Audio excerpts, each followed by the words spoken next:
ইতিপূর্বেই আমাদের police super এবং civil surgeon মহোদয় যেই বলে গেছেন যে থ্যাঙ্কসলেস জব, আমরা আসলেই এটা দেখতে পাই যে আইন শৃঙ্খলা রক্ষাকারী বাহিনী বা আপনারা যারা আছেন আমাদের ফায়ার ফাইটার্সরা দিন রাত পরিশ্রম করে গেলে আমাদের অনেক বড় বড় অ্যাচিভমেন্ট থাকলেও দেখা যায় যে অল্প ছোট কিছু ভুলের জন্য সেটা মানুষের রোষানলে পড়তে হয় বা সেটার জন্য অনেক কটু কথা শুনতে হয়।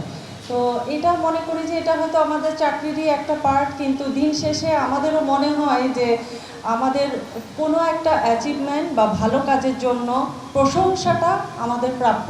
কারণ যে কোনো বাহিনীর জন্য মোটিভেশন এটা কিন্তু একটা অন্যতম কী বলে এটাকে উপকরণ হিসেবে কাজ করে। আমরা মাস শেষে বেতন পাচ্ছি, ঠিক আছে, আমরা হয়তো রেশন পাচ্ছি, সেটাও ঠিক আছে, অন্যান্য সুযোগ সুবিধা হয়তো পাচ্ছি, কিন্তু মানসিক যে মোটিভেশনটা এটা কিন্তু আসে যে আমার একটা যে কাজটা করলাম বা ডেডিকেশন দিয়ে যে কাজটা করলাম সেটা থেকে যখন আমি একটা অ্যাচিভমেন্টের জন্য মানুষের প্রশংসা পাই, মানুষ যখন এটা নিয়ে আমাদেরকে প্রশংসিত করে তখন কিন্তু অনেক ভালো লাগা কাজ করে এবং কাজ করার উৎসাহগুলো দ্বিগুণ বেড়ে যায়। তো এটি আসলে আমাদের আমরা যারা নাটোর জেলায় আছি, সরকারি চাকরি করছি, আমরা আজকে আছি কালকে নাই, নাটোর জেলার জনগণের সেবার জন্যই আমরা এসেছি এবং প্রত্যেকটা ভালো কাজের প্রশংসা আমরা আসলে চাই, তাহলেই কিন্তু কাজ করার উৎসাহটা আরও বেড়ে যায়। আমি নাটোর জেলার সিভিল ফায়ার সার্ভিসের যে সেবাগুলো আমি গত 1 বছর 1.5 বছর নাটোর থাকাকালীন দেখেছি যে বিভিন্ন উপজেলায় হঠাৎ কোনো অগ্নিকাণ্ড ঘটে গেলে বা আরও কোনো দৈব দুর্বিপাক ঘটে গেলে তাৎক্ষণিকভাবে ফায়ার সার্ভিস কিন্তু সেখানে উপস্থিত হচ্ছে। বিভিন্ন সময় স্কুলের যে মহড়াগুলো আমি দেখি এগুলো কিন্তু খুবই উপকার নিয়ে আসে। আমাদের স্কুলে যে মহড়াগুলো হয়, স্কুল কলেজে শিক্ষা প্রতিষ্ঠান বা অন্যান্য প্রতিষ্ঠানে যে মহড়াগুলো হয় সেখান থেকে কিন্তু স্কুলের শিক্ষার্থীরা অনেক কিছু শিখতে পায়। আমি বিভিন্ন সময় স্কুল পরিদর্শনে যাই, ওদেরকে আমি জিজ্ঞেসও করি যে এরকম ভূমিকম্প হলে তোমরা কী ধরনের প্রিকশনারি মেজারমেন্ট নেবে, বা স্কুলে বা তোমার বাসা বাড়িতে যদি কোনো সিলিন্ডার বার্স্ট হয় বা কোনো রকমের অগ্নি দুর্ঘটনা ঘটে সেক্ষেত্রে কী ধরনের মেজার নেবে, ওরা কিন্তু চমৎকারভাবে বলতে পারে। তো আমরা এই ধরনের মহড়াগুলো আরও চাই, এই ফায়ার সার্ভিস ও সিভিল ডিফেন্স সপ্তাহ উপলক্ষে আরও যদি মহড়া দেওয়া যায় বিভিন্ন প্রতিষ্ঠানে, সেটি মানুষের মধ্যে অনেক সচেতনতা তৈরি করবে। তার চেয়েও বড় বিষয়, ফায়ার সার্ভিস মানুষের জন্য কি করছে এটা জনগণের জানতে হবে, এটা জানাটা খুবই প্রয়োজন। এই আপনারা এক একজন ফায়ার ফাইটার্স, এই যে ফাইটার্সরা কি করছে সেটি জনগণের মধ্যে এই ধারণাটা ছড়িয়ে দিতে হবে।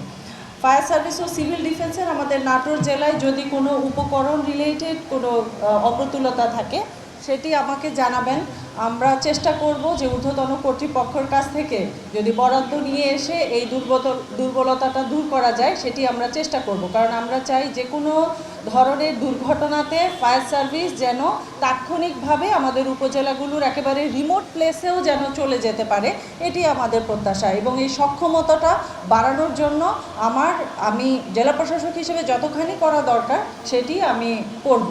এবং সার্বিকভাবে আমাদের যে ডেডিকেটেড টিম ফায়ার সার্ভিসের আমরা ইতিপূর্বেই দেখেছি এবং বলেছি, এবং একইভাবে দেশের ক্রান্তিকালীন সময়ে সংকটের সময় আমরা রিসেন্টলি বড় বড় ভূমিকম্পের ঘটনা আমরা দেখেছি, আমাদের অগ্নি দুর্ঘটনা বা অতীতেও আরও যেমন রানা প্লাজার দুর্ঘটনা সহ আরও অনেক ঘটনায় সেখানে আমাদের ফায়ার ফাইটার্সরা নিজের জীবন বাজি রেখে সেখানে চলে যায়। আমি যখন উপজেলা নির্বাহী অফিসার ছিলাম সেখানে যমুনা নদীর পার নাগরপুরে সেখানে একটা বাচ্চা একবার 2-3টা বাচ্চা সুইমিং করতে যেয়ে ডুবে গেল এবং কেউই সেখান থেকে বাচ্চাদেরকে উদ্ধার করতে পারলো না। শেষ ভরসা হিসেবে আমাদের ফায়ার সার্ভিসের ডুবুরি গিয়ে তাকে উদ্ধার করলো।